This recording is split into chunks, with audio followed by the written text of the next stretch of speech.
for your choose.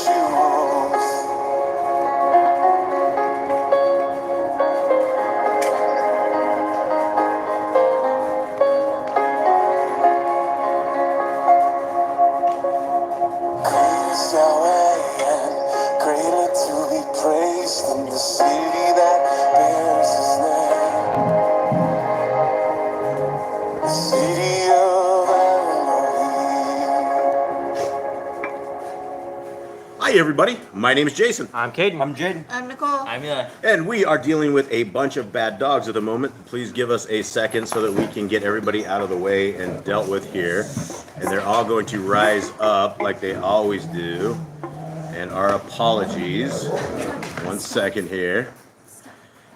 Yes, and so here we are, everybody. We thank you guys very, very much as the family contains these 9 furry critters who have decided to rise up here. We are going to get the show on the road. So much love to everybody out there. We are the people who believe that the laws, statutes, and commandments of our Creator that are found in Genesis, Exodus, Leviticus, Numbers, and Deuteronomy are the guidelines for life.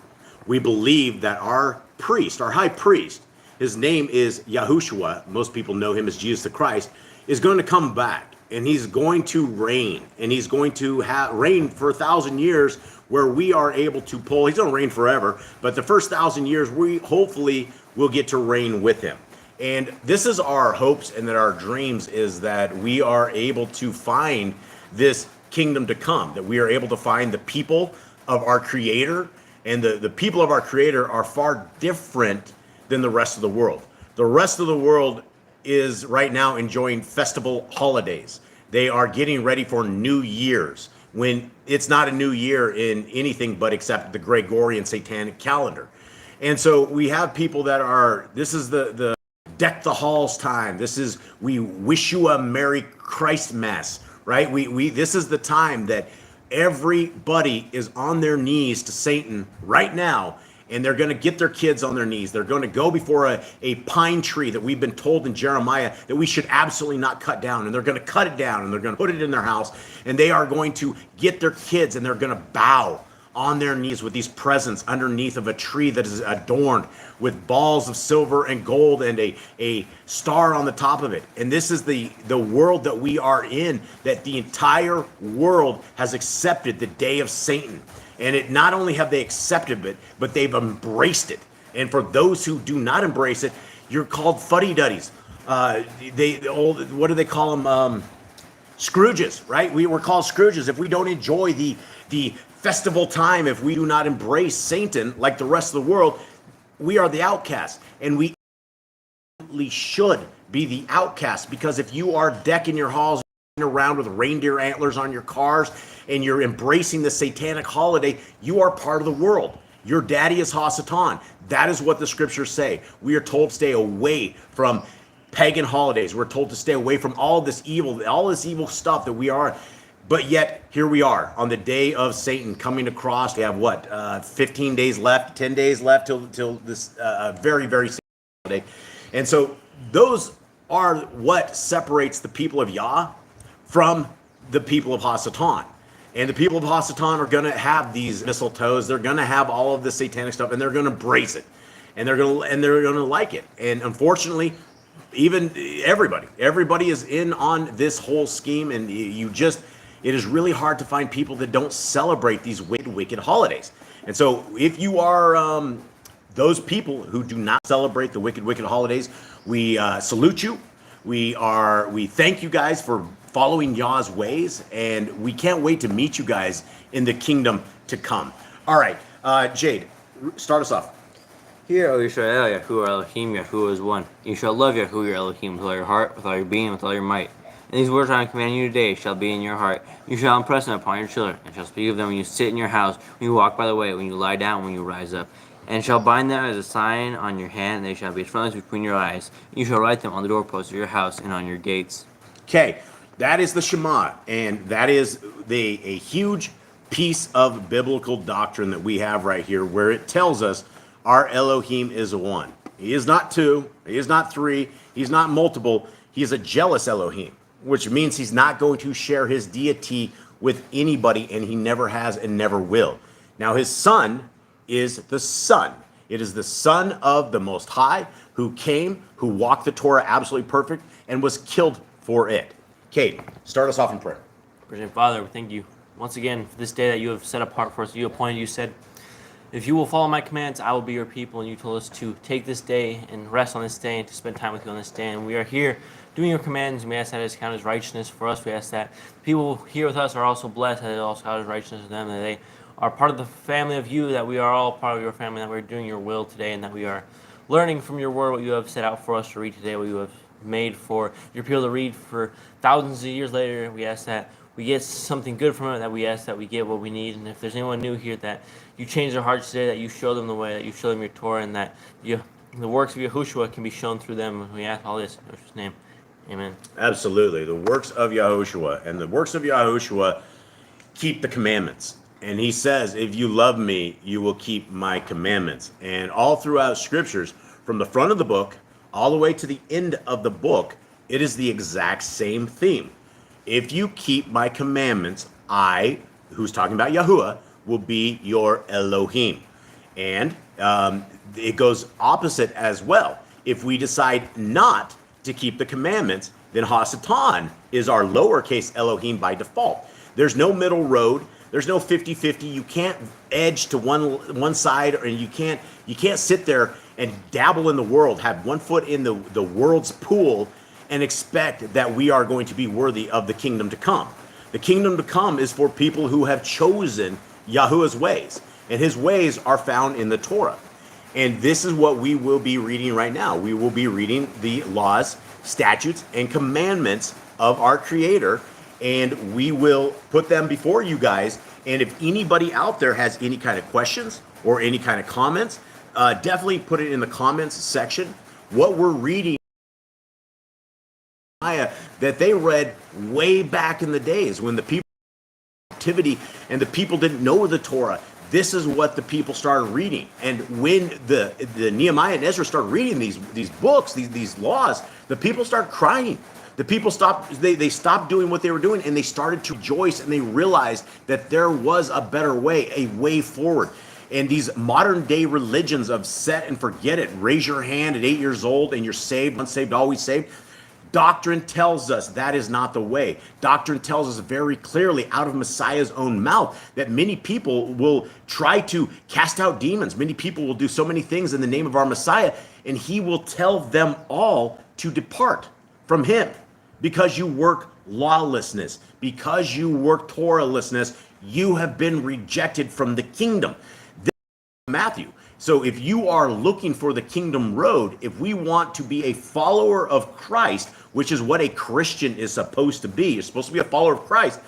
Our Messiah kept the commandments, he kept the Torah, he kept the appointed times, and he says, if you love me, keep my commandments. And he's only doing the will of his Father. He comes in the name of his Father, with the direction of his Father, and will do everything his Father did, which is why he became the ultimate sacrifice for us, which is why his death on the stake was our way to break the curse of breaking the Torah.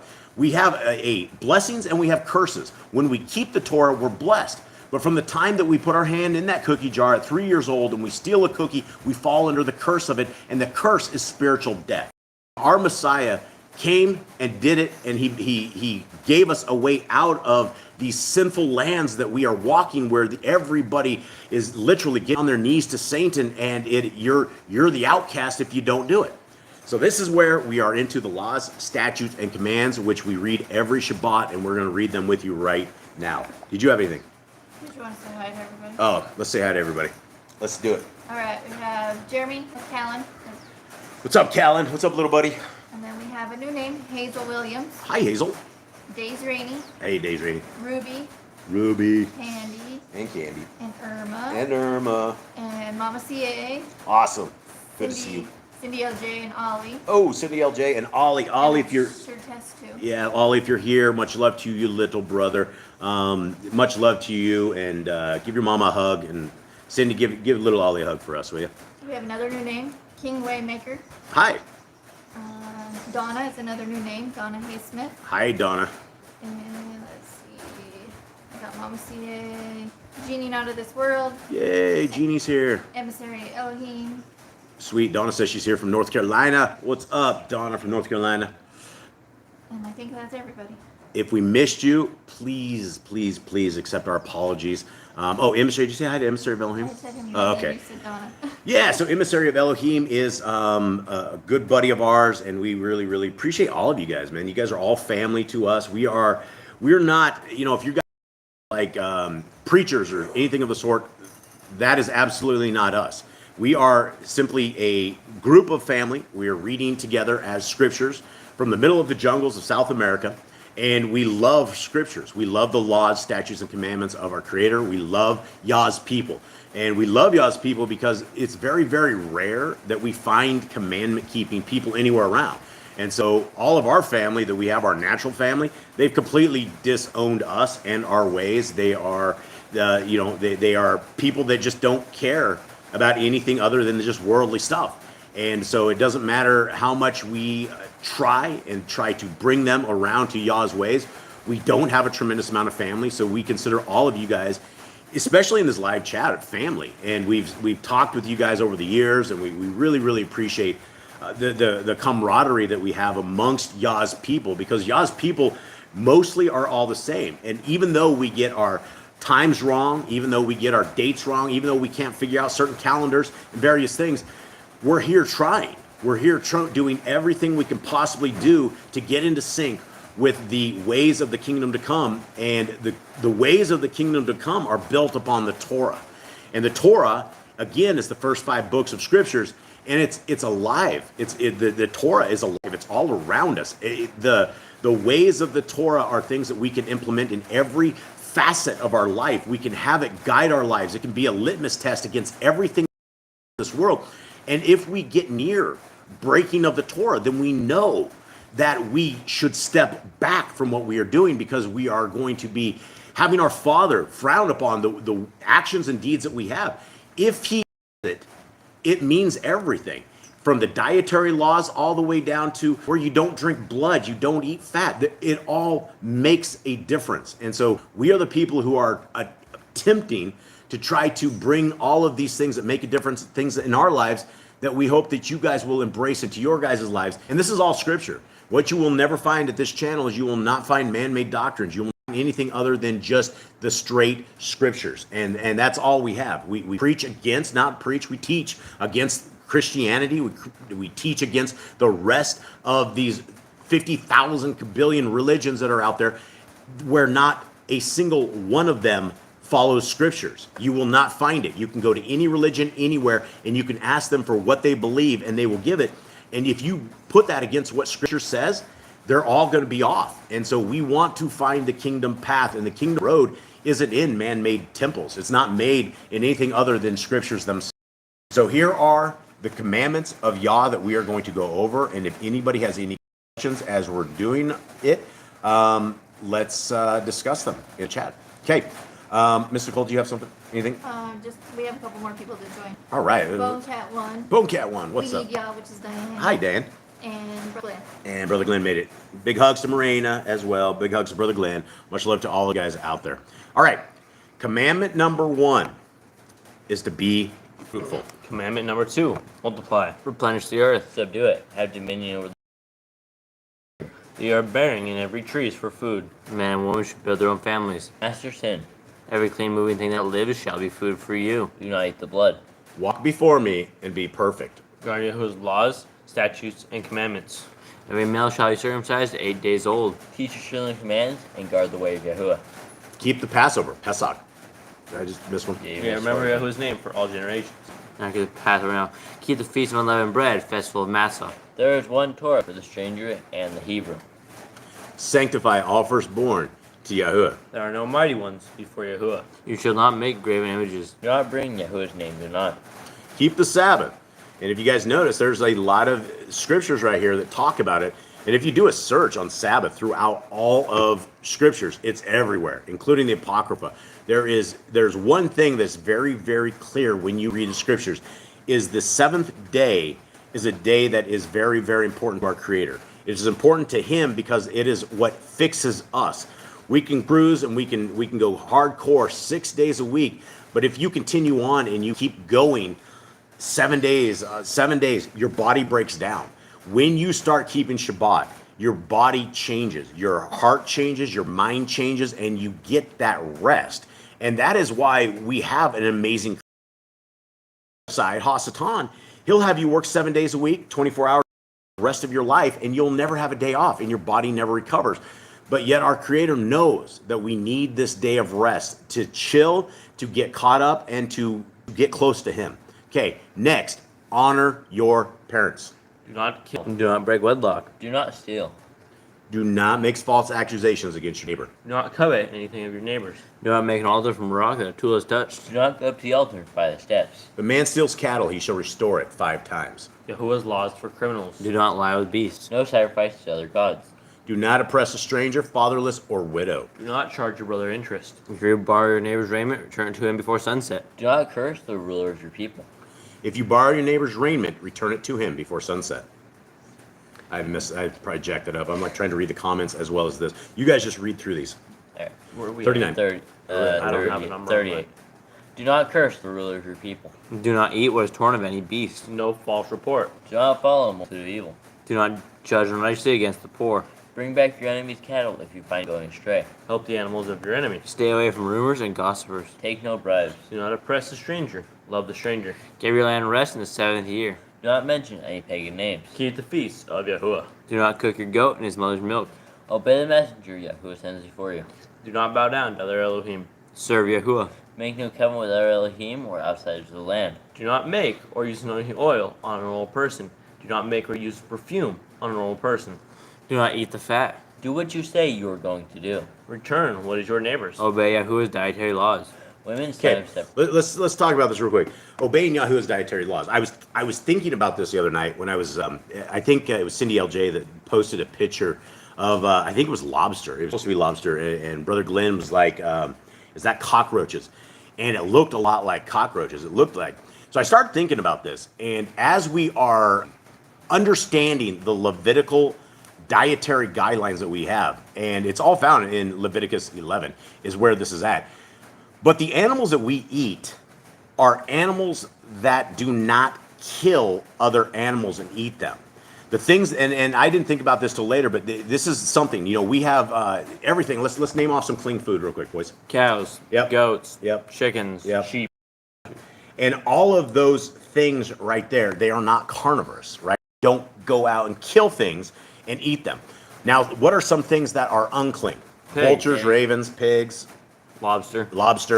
shrimp. Horse. Yeah. Now, every one of these little things that we just mentioned are, they go around and they eat the dead bodies of things. They eat feces, they eat all sorts of dead stuff. And as you are, and I've said this before, but I've talked about it, you can take a pile of shrimp and you can put it into a bucket of dirty water, and that has really, really stuff that you couldn't drink. And inside of several weeks, after the shrimp are in there, that water has been cleaned up. What we're dealing with is we're dealing with our Creator's janitors. And so when we eat unclean food, we're literally eating the janitor that has just cleaned up a pile of nastiness. Same for catfish, right? Those are very disgusting animals. And people, the other day, people were talking about cat. You can't actually put catfish into sushi. And they were talking about it because you will die from it. Because there's something about catfish being the absolute bottom dwellers that if you put that raw fish into a sushi, you'll die from it. And so I didn't know that. But what we have with dietary laws is we have an amazing understanding of what is to eat and what is not to eat. And one of the greatest problems the Christians have is getting rid of that Christian cotton candy, which is the pig. Right? They love it. It is like trying to take candy away from a baby. And when you explain to people that pig and lobster and shrimp, it's not good for you. It may taste incredible. It may taste like you're on cloud 9, but it is not good for the human system. The kind of parasites that live and dwell inside of swine you can't just eat this stuff. That's why you sit there and fry it and fry it and fry it. And yet other people all around the world end up in hospitals all year round because they have some kind of bugs inside these pigs. Now, these pigs can live just fine with the parasites. they don't have any problem. But we are told by our Creator that, hey, you guys can have a better way forward. And when you attempt to ask Christians about pigs and talk to them about the pigs, they get very angry with you because they love their swine, they love their bacon, and it's something that I don't, it's one of these things that I find it fascinating that people are unwilling to give up their pig when it comes to the commandments of our Creator. And the first thing that anybody will tell you is like, well, in the book of Matthew, all food has been made clean, right? That is the very first thing they'll tell you. The second thing they'll tell you is that Peter had a dream. And on the dream, all these dirty, filthy animals came down, and the command was to slay and eat. Both of these, out of context, will get you into a lot of trouble. The very first thing where Messiah made all food clean has nothing to do with food being made clean. It has to do with a tradition of man that Messiah was trying to break these people of, which was washing their hands before they ate. When you read this in context, their argument to Messiah was, why do your Talmudian, why do the people following you not wash their hands like the traditions of the elders? You will read this to the Christians and they're like, it doesn't matter. All food has been made clean. You explain to them the dream that Peter had nothing to do about food at all. It had everything to do about being able to minister to the Gentile people, the people that were not in the Judaism race. Our Creator said to Peter, go preach to these guys. Don't call them unclean animals anymore, because everybody is able to find the way forward if they are willing to find their way forward. All right, 62. Women's time of separation. Stay away from. Obey Yahuwah's hygiene. Keep the Day of Atonement, Yom HaKippurim. Do not uncover the nakedness of your family. Do not take a woman's sister for a wife. Do not lie with a woman or uncleanness. You shall not sacrifice your children to Moloch. Do not be a sodomite. Be holy. Do not reap the corn of your field, or you shall not glean your vineyard. Do not deal falsely or defraud your neighbor. Do not lie or be a liar. Pay your workers the day's wage they are due. Do not harm the disabled. Do not endanger your neighbor. Rebuke your neighbor for his sin. Do not hate your brother? Yeah, we should do that again. If you here, read that one real quick. No, yeah, I think you did skip one. Yeah. I think you did skip one in life. Now, let's go back there and read that again. Do not hate your brother. Do not hate your brother. What does that mean? Do not hate your brother. It's pretty self-explanatory. Huh? Do not hate your It brother. is pretty self-explanatory, but for all of us out there, this is for not just for us where we have issues with loving our brothers in this house, but it's part of the laws, statutes, and commandments of our Creator. Our Creator loves everybody, and He wants us to have respect for everybody. He wants us to love them, love our brother. People that we have hate to our fellow man, if we have hate to our brother, absolutely never ever going to find the way to our Creator. If we have taken somebody and go, oh, this guy, he's not good, for whatever reason, but yet we are unwilling to minister to them, we're unwilling to love them. Loving them means showing them the way, because there is still a tremendous amount of people that have to find the way. If we're talking about Hebrews 8 tells us that there is a time that's going to come that everybody is going to know Yah's Torah. Everybody's going to know the way. You're not going to have to explain it to anybody, because everybody that's anybody is keeping the Torah. We're not there yet. We're not even close to being there yet.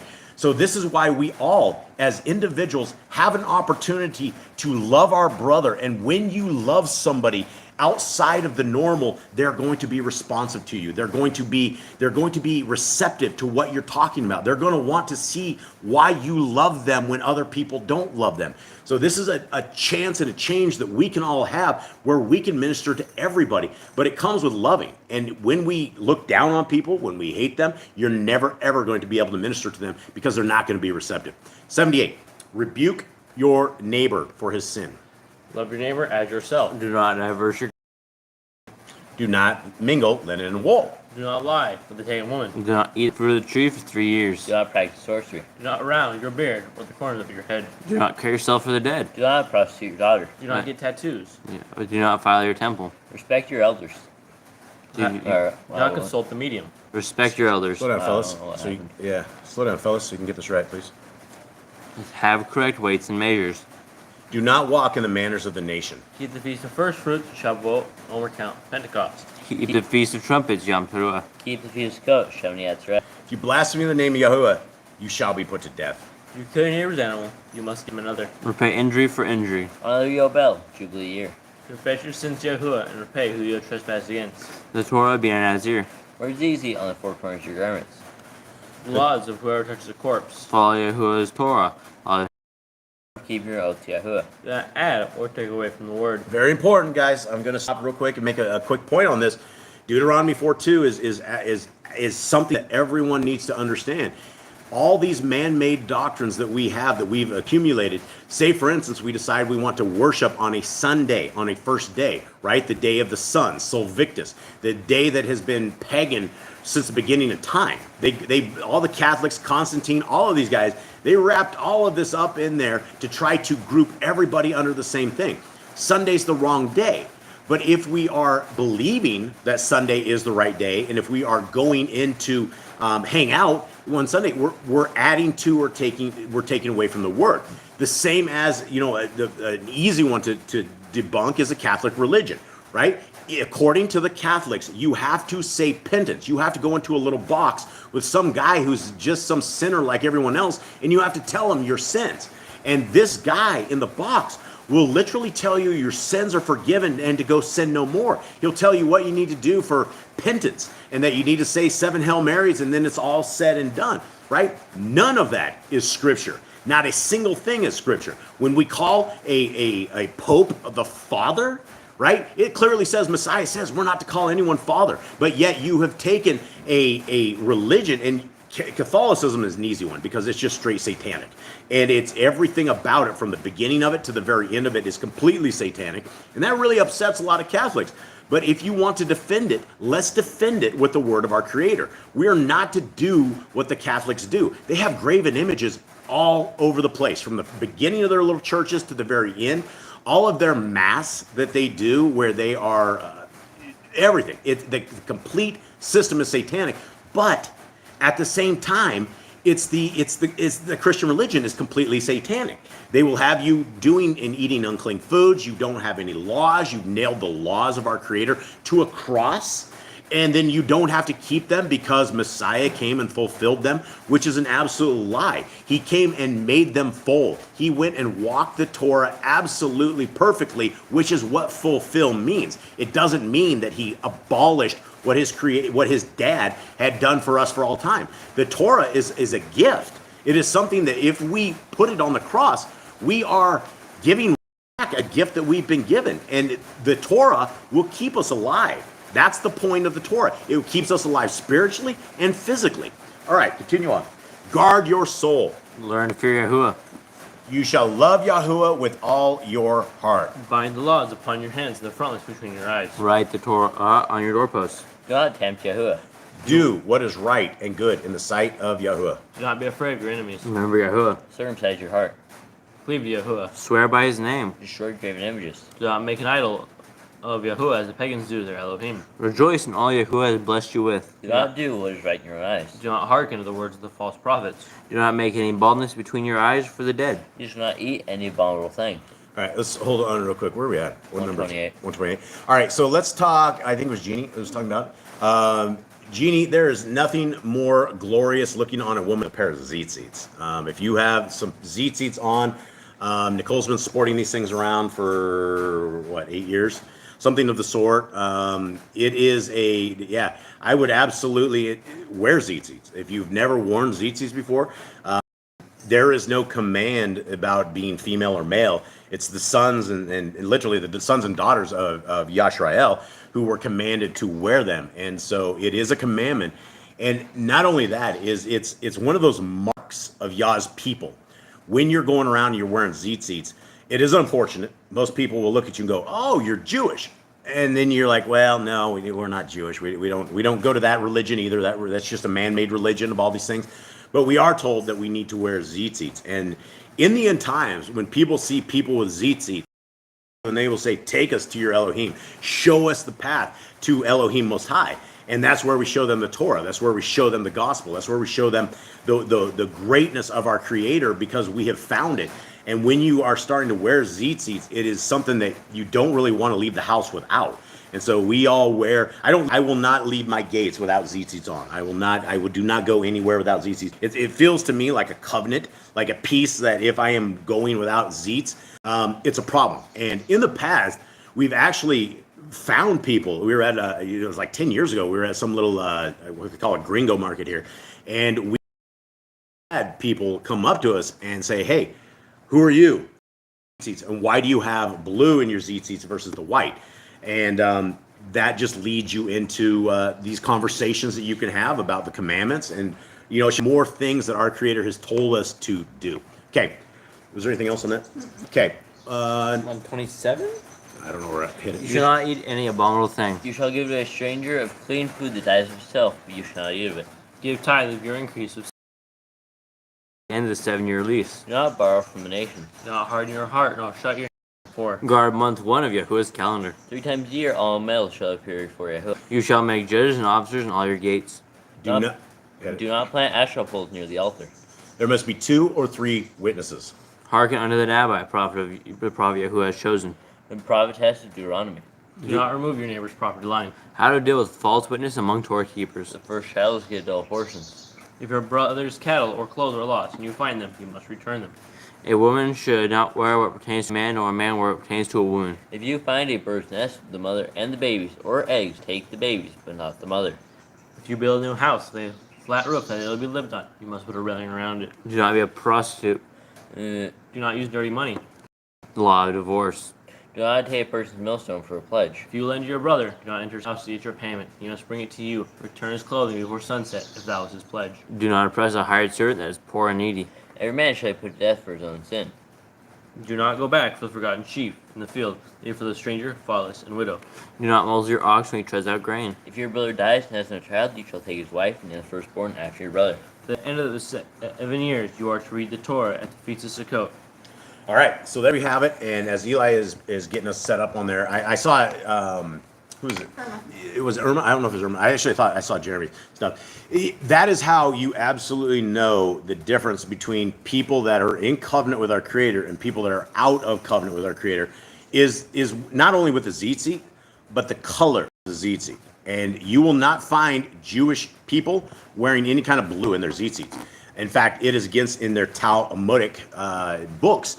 They believe that they lost that color of blue back in the day or something, or however they figured out the color blue. So instead of them coming up with a blue of any kind, they simply wear white. And the white is not in scriptures. It never says anything about white in there. It says blue. It's a blue thing. It's Yah's colors. And when you read the Old Testament, it's very, very clear. Yah's favorite colors are blue, purplish. It's like everything he made the temples with, it was always had like blue. So you'll want to wear real tzitzits that don't have. I know people still put white in them. Every tzitzit we do is strictly blue because there's just no commandment. And I know the girls like to do foo-foo stuff and throw like white in there, and I don't think there's anything wrong with it as long as we have the majority of the colors being blue. Okay. Now, what we're about to do, guys, is we're about to read Exodus 16, and this is from Yah Scriptures. And yesterday, by the end of the day, they sword completely done, and so we released the sword module for a PC and for a Mac, not for cell phones. It's been released. Miss Nicole will throw a link in there for the 2 files. There's 2 files you need if you guys use Eid sword. You'll need a it's TTF, right? Yeah, it's a TTF. The BBLI file, and Miss Nicole will stick these in there, or you can just go to the downloads. If you guys need any help getting these on a Windows or a Macintosh, let us know. We're always here to help. We're here to support. But this is a hefty eSword module because it has all of the Apocrypha that eSword allows. And it's not all of the Apocrypha, but we filled in every place possible that we could get scriptures that the eSword allowed. And so it is a very, very big eSword program, and it is actually really, really nice. And so we're hoping, and if you guys would actually send a few prayers up for us, this is our request, is that we are able to figure out the phone version of this. And right now, the way with the Paleo Hebrew is in phones, we don't know if we can get it in the phones, but the majority of the people that use eSword seem to use it on their phones. And so we are diligently trying to figure this out and how to get the Paleo. The rest of it works fine on the phones, you can read it and everything, but it doesn't have the paleo for our creator and his son's name. And that's the main thing that we're trying to make sure is trying to get restored as far as that goes. That's what I meant by 𝐤𝐄𝐄. 𝐤𝐿MA. She downloaded it. Oh, yeah, 𝐤𝐿MA. Yeah, so that's what I thought when you said I thought it was 𝐤𝐿MA. Yeah, so thank you, 𝐤𝐿MA, for downloading that and getting it another. We've had a few reports of people that got it working. It is really an art to do this, and it's really a blessing. We've been privileged to have this opportunity to do this. So we're just trying to figure out the phone. If we can dial in the phone, we will literally be able to get Yah Scriptures into like everybody that has eSword on their phones, which is a lot of people. All right, so with that, guys, we are reading at the bottom, we're reading Yah Scriptures, and at the top, we are reading the Targums of Exodus as well. And you can download the PDF. Yes, and they can, and also the PDF is completely free. Every version of Yah Scriptures is completely free. You guys can download it, pass it around, please do. It's small enough, the PDF version is small enough. Nicole, can you throw the PDF in there as well? The PDF is small enough that for anybody that wants a restored name scriptures, you guys can email this to them. So simply attach it in an email and send it off. And people may read it, they may not read it, but it's small enough that we can get this worldwide out to people. So again, thank you to everybody who's downloaded. Thank you to everybody who's been supportive, and thank you to everybody at the Yahoo and the Torah channel. We love you all. Okay, here we are, Exodus 16. Somebody quite give me a where are we at to this point in Exodus 16? Anyone? Once Moses ended all his plagues and got the children of Israel out, they crossed the Red Sea. That was something that nobody's ever seen, right? The sea opened up, made a path for them to walk, and as Pharaoh came to take his people down, the waters closed and saved the children of Israel. They all sung a song of happiness. They all were praising Yah, thanking him for his salvation. And then, not very long later, they started all complaining because they had no water. It was 3 days later, wasn't it? Yeah. Mm-hmm. Yeah, 3 days later, they went from celebration to sadness, which is something that hopefully we can all take notes of.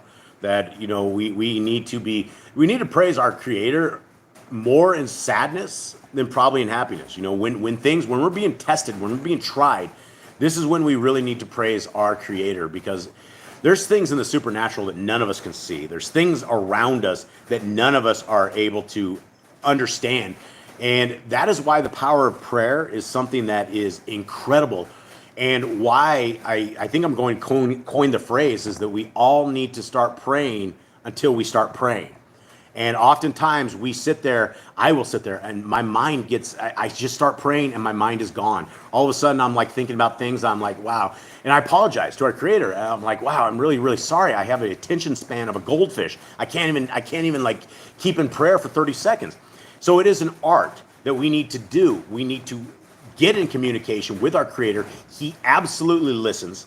He absolutely has the power of legions of angels that can help us and deal with the things that we're encountering. So don't forget prayer as an essential part of this walk. Okay, Exodus 16, here we go.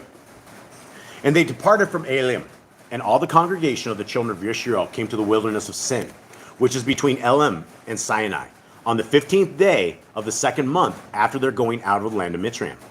And all the congregation of the children of Israel grumbled against Moshe and Aaron in the wilderness. And the children of Israel said to them, if only we had died by the hand of Yahuwah in the land of Mitzrayim, when we sat by the pots of meat, and when we ate bread to satisfaction. For you have brought us out of this wilderness to put us all, this assembly, to death with hunger. So here we are. Right? We're complaining again. Moshe ended up with a whole bunch of adolescent kids that are all complaining. They will not stop grumbling. And the faith of these people seems to be gone. And so first it was water, now it's hunger. And again, would we be different? Would we be those people that are different? Would we be praising Yah without food? We can do that all in this life that we're in right now, right? A lot of us have problems finding food a lot of times. Are we praising him with very minimal, or are we complaining? 4, and Yahuwah said to Moshe, see, I am raining bread from the Shamayim for you. And the people shall go out and gather a day's portion every day in order to try them, whether they walk in my Torah or not. And it shall be on the 6th day that they shall prepare what they bring in. And it shall be twice as much as they. And this is one of these things that it's the 6th day, right? If we had our 7th day wrong, then we would have been without food, which is why this Sabbath day is vitally important that we are keeping it, that we're getting in alignment, because there might be a time when we are all called back to Israel. There might be a second Exodus where manna might start raining again, and there's definitely going to be Sabbaths. There's definitely going to be appointed times. There's definitely going to be a Torah keeping in the kingdom to come. And so if we don't pick up our food on the 6th day, you're going to go hungry on the 7th. Okay, now we're heading up to the Targum. And the whole congregation of Yisrael journeyed from Elim and came to the desert of Sin, which is between Elim and Sinai, on the 15th day of the month of, I don't even know what the word is, Ijar? I don't even know. This sounds like some sort of Jewish naming scheme to me. The 2nd month from going out forth from the land of Mizraim. And on that day, the bread which they had brought out of Mitzrayim was finished. And all the sons of Yisrael grumbled against Moshe and against Aaron in the desert.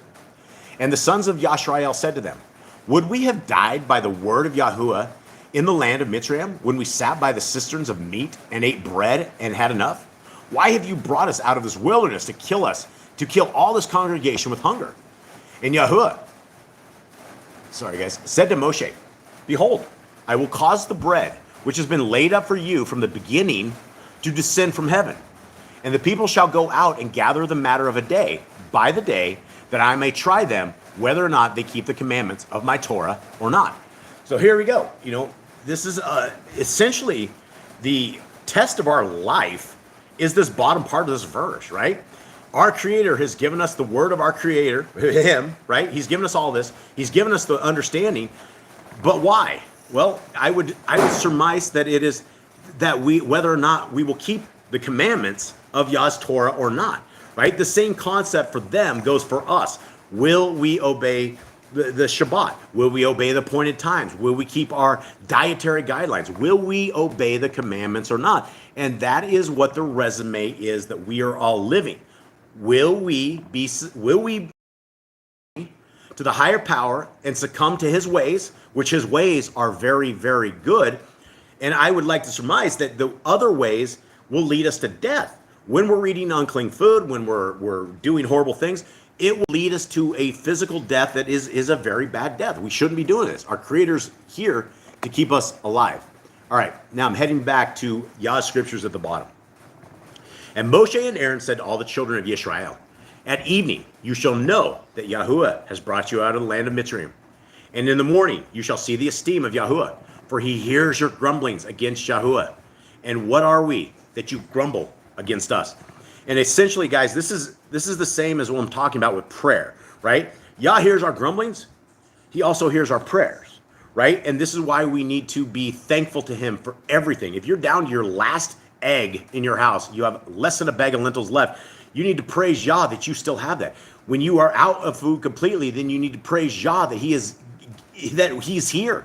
We can all go through these trials and tribulations, but if we have Yah as our Elohim Most High, he will walk with us and he will guide us even through these very tricky times that all of us little humans end up with.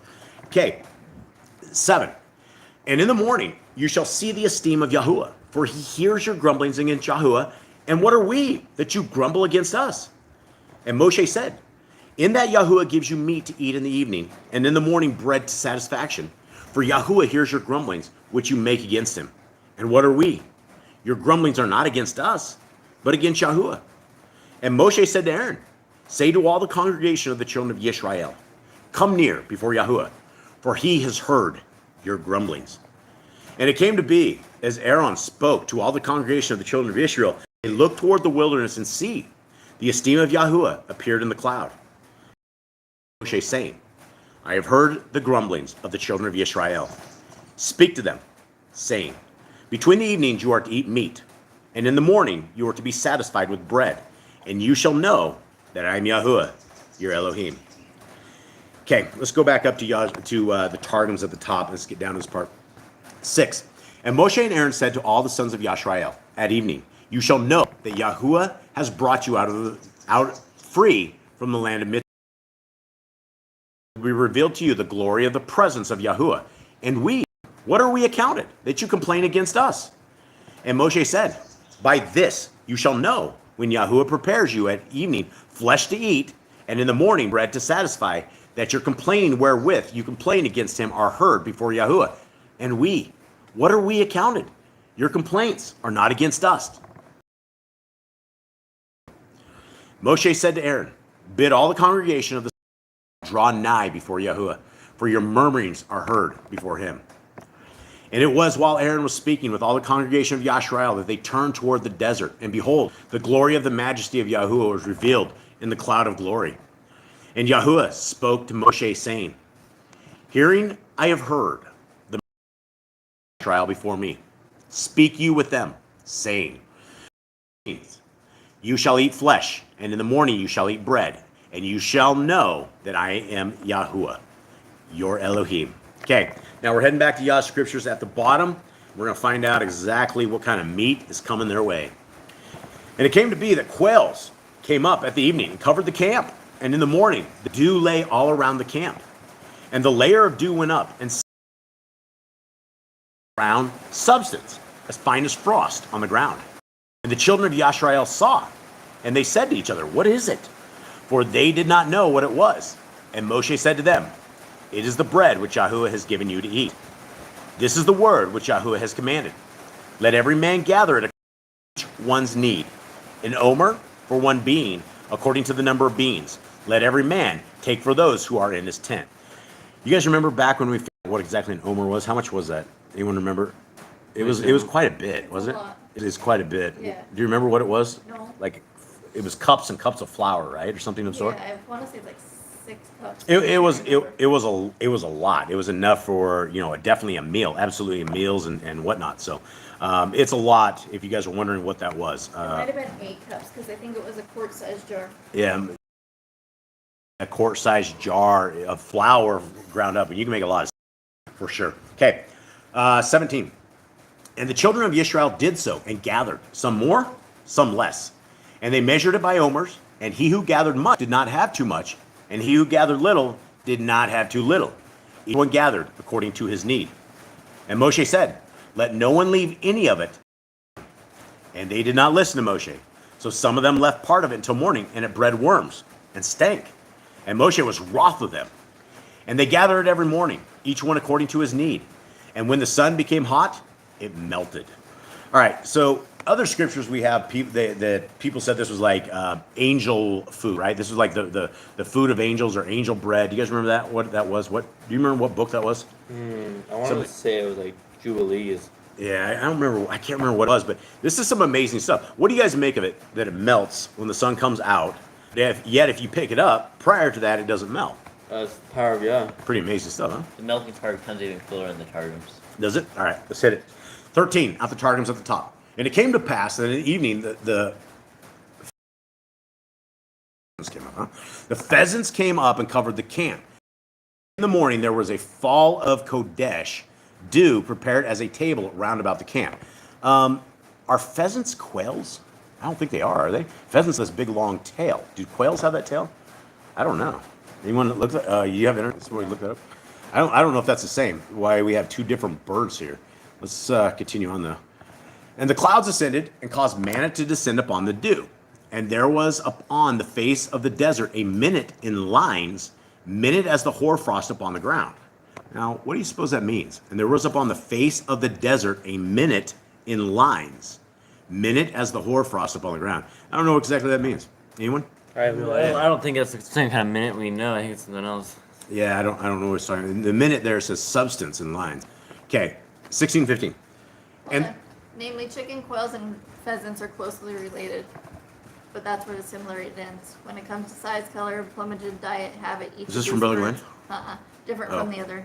Even though all 3 animals produce by laying eggs, there are many distinguishing characteristics. Okay, so that is something that is different in scriptures, which is what people need to understand. Again, quail or pheasants, I don't think it's a salvation issue, but there's definitely in the Targums. This is the thing we found with the Targums is you gotta spit the bones and chew the meat, because I do think there's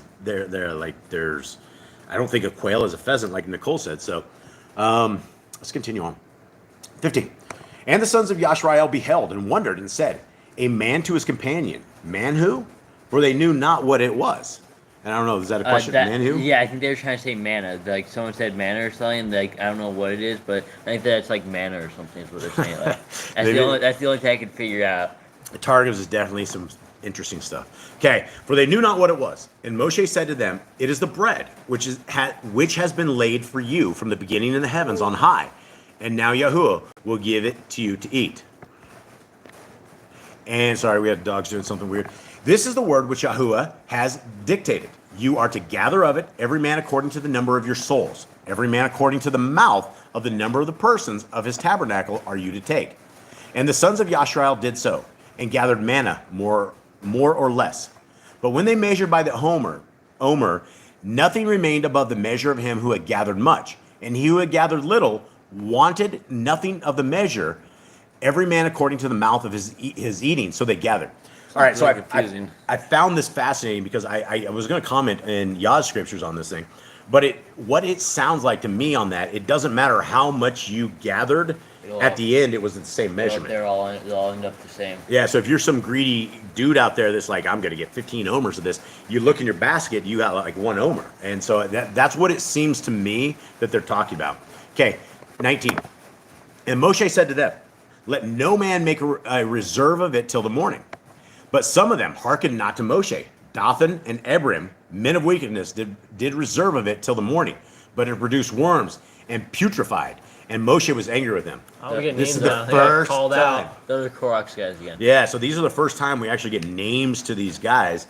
So Dathan and Abiram, yeah. So this isn't even. I mean, these people they don't die to like numbers, right? Mm-hmm. So these people are bad dudes, and so even back in Exodus, it appears they were messing with Moshe. Okay, 21.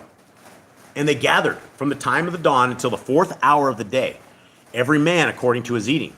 But at the 4th hour, when the sun had waxed hot upon it, it liquefied and made streams of water, which flowed away into the great sea. And wild animals that were clean and cattle came to drink it. And the sons of Yashrael hunted and ate them. That's interesting. That's something you never ever get anywhere else. So there we are with this, because I guess Yah said the meat would come, and so possibly did they hunt all that stuff, all the wild animals that came, and maybe they hunted that meat? That's what the Targum says. And again, if it's not in the Scriptures, we need to take it with a grain of salt. It just becomes an adjective, a description, something that we can take note of. But if you're trying to make something like this doctrine, it's probably not a good idea, because we don't know. A lot of these the Jewish folks went crazy with as well. Okay, 22. 22 on the bottom. And it came to be on the 6th day that they gathered twice as much bread, 2 omers for each one. And all the rulers of the congregation came and told Moshe. And he said to them, this is what Yahuwah has said. Tomorrow is a rest, a Shabbat, Kodesh to Yahuwah. That which you bake, bake. And that which you cook, cook. And lay up for yourselves all that is left over, to keep it until morning. A huge takeaway from this verse is tomorrow's a rest, a Shabbat Kodesh, which means holy, to Yahuwah, which is what today is for all of us, right? We are here because we love Yah. We love our Creator. We want to do what He says to do. And, honestly, we don't know if the Saturday on the Gregorian calendar, which we call the 7th day, is the 7th day.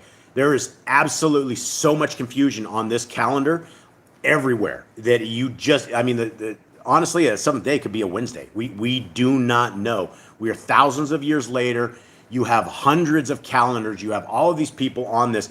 And until we have our Messiah, until Messiah comes and clears this up for us, I don't think we'll ever make it through the calendars. I don't think we'll ever be able to agree on a certain date or time. We have said it here on what we believe is the 7th day. I would not be surprised to find out if Tuesday was the 7th day and we had this all wrong when Messiah comes. So when He makes it, we're probably going to be readjusting everything that we know. Okay, 23. Is it 23? 24. 24. And they laid it up till morning, as Moshe commanded, and it did not stink, and no worm was on it. And Moshe said, eat it today, for today is the Shabbat to Yahuwah. Today you do not find it in the field. Gather it 6 days, but on the 7th day, which is the Shabbat, there is none.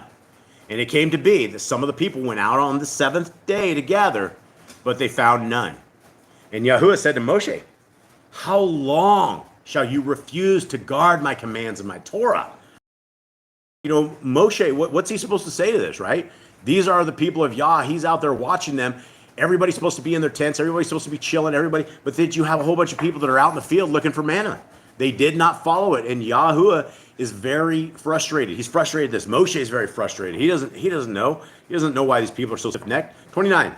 See, because Yahuwah has given you the Shabbat for 2 days on the 6th day.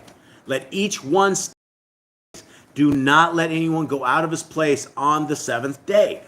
So here we have more understanding of what a Shabbat is. What are we supposed to be doing? How are we supposed to be observing it? Right? It's supposed to be a day of rest. If we're getting in our cars, driving downtown, heading into the mall and doing all sorts of stuff, right? That's not a day of rest. You're working. It's not supposed to be so. 30. So the people rested on the 7th day, and the house of Yisrael called its name manna. And it was like coriander seed, like white coriander seed. And the taste of it was like thin cakes made with honey. So it's actually like really tasty stuff, you would think, right? Mm-hmm. 32. And Moshe said, this is the word which Yahuwah has commanded. Fill an omer with it to keep for your generations, so that they see the bread with which I fed you in the wilderness, when I brought you out of the land of Mitzrayim. And Moshe said to Aaron, take a pot and put an omer of manna before Yahuwah to keep for your generations. As Yahuwah commanded Moshe, so Aaron put it down before the witness to keep. And the children of Israel ate manna 40 years, until they came to an inhabited land. They ate manna until they came to the border of land of Canaan. And an omer is 1/10 of an ephah. Let's head back up to the Targums at the top, and we'll finish this up. And it came to pass on the 6th day they gathered double bread, 2 omers, a man. And all the princes of the congregation came and told Moshe. And Moshe said to them, this which Yahuwah has told you to do, tomorrow is the rest of the set apart Sabbath before Yahuwah. That which is needful to have to bake for tomorrow, bake today. And what is needful to boil for tomorrow, boil today. And all whatever remains of that which on today, lay it up, and it shall be preserved until morning. And they laid it up until the morning, as Moshe had directed them. And it did not corrupt, and no worm was in it. And Moshe said to them, eat today, because this is the Sabbath day before Yahuwah. This day you will not find in any field. 6 days you shall gather, but on the 7th day no manna will come down. And it was on the 7th day some of the wicked people went forth to gather manna, but they found none. And Yahuwah said to Moshe, how long will you refuse to keep my commandments and my Torah? Because, behold, because I have given you the Shabbat, I gave you on the 6th day bread for 2 days. Let every man abide in his place and not wander from one locality to another, beyond 4 yards, nor let any man go forth to walk beyond 2,000 yards on the 7th day. Okay, let's talk about leaven. Yeah, this is a leaven thing. This is a Jewish thing right here. We have nothing in scriptures that tells us how far you should go. And this is definitely what you call Judaism. And the religion, again, a satanic religion of Judaism, has hundreds of laws for Shabbat. And so when it says right here, not wander from one locality to another, we can kind of glean that from regular scriptures that we're supposed to stick around and really not just cruise around, do a whole bunch of stuff that we want to do. But then it brings in 4 yards, which is 12 feet. That's ridiculous. Nor let any man go forth to walk beyond 2,000 yards on the 7th day. Now, that's a long ways. 2,000 yards, we're talking like 1.2 miles, I think. 5,280 feet is a mile. And so if we're talking 2,000 yards, that's a lot. That's 6,000. That's over a mile. Those are things that we should have to consider, but please understand that none of this is in the regular scriptures. So it's probably good advice. I don't think you should be walking 2 miles on a Shabbat. I don't think that's rest. So you consider it probably good information, but the whole beyond 4 yards, that's crazy. I mean, that's like literally 12 feet. That would mean you couldn't even walk out in your yard. And the day of rest is not about intricacies. It's not about a whole bunch of laws and stressing us out with it. What we know of the Shabbat is that we are to rest, and we are not to make people to purchase things. We are not to buy things. The people working for us are not to be working. Our cattle are not to be working. You're not supposed to harness up your oxen or take them out and make them work. Any of that kind of stuff. And so please don't get this piece of leaven mixed up with scriptures, because that's what we do here. Is we like to expose things of that nature, and this is definitely some leaven that has been added. Okay, 30. For the people shall repose on the seventh day, and the house of Yashrael called the name of it manna. And it was like the seed of coriander, white, and the taste of it like preparations of honey. And Moshe said, this is a thing which Yahuwah has commanded to lay up of it a omer, full to keep your generations, that perverse generations may see the bread which you have eaten in the wilderness in your coming forth out of the land of Mitzrayim. And Moshe said to Aaron, take one earthen vase, and put therein a full omer of manna, and lay it up before Yahuwah to be kept unto your generations. And Yahuwah commanded Moshe, so did Aaron, lay it up before the testimony to be kept. And the children of Yashrael ate the manna 40 years, until they came to an inhabited land. Manna did they eat 40 days after his death, until they passed the Jordana and entered into the borders of the land of Canaan. See, that's another thing we didn't know. They ate manna 40 days after his death, which would probably be about right. It was about 40 days before Joshua made it into there, because we know from the time they stepped over into the promised land that the manna stopped. So that's probably 40 days. That's probably right. Again, we don't know that. It doesn't tell us scriptures or anything like that, but the Targum seems to end up with stuff like this. Okay, 1636. In a homer, and they say homerah, is 1/10 of 3 seahs. And so if you're looking for what that is to us, that we can understand, it's 1/10 of an ephah. Okay, all right. Well, that does it for all of us. Thank you guys to everybody who stuck around, listened in. We really appreciate y'all. We love you all, and we really, really appreciate hanging with us during these times. Jade, will you please bless the people for us? Yahuwah bless you and guard you. Yahuwah make his face shine upon you and be gracious unto you. He will lift up his countenance upon you and give you peace. And you shall put my name upon the children of Israel, and I will bless them. Okay, much love to everybody out there. Mr. Cole, is there anything else going on in the chat? You want to say anything? No, they were just discussing daytimes and people being nicer and stuff. Okay. All right, guys. Well, this is it. The dogs are going to get rowdy like they always do. We apologize. Hit it, say it.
All right, fam. We love you guys very, very much. We thank you guys for being a part of our family.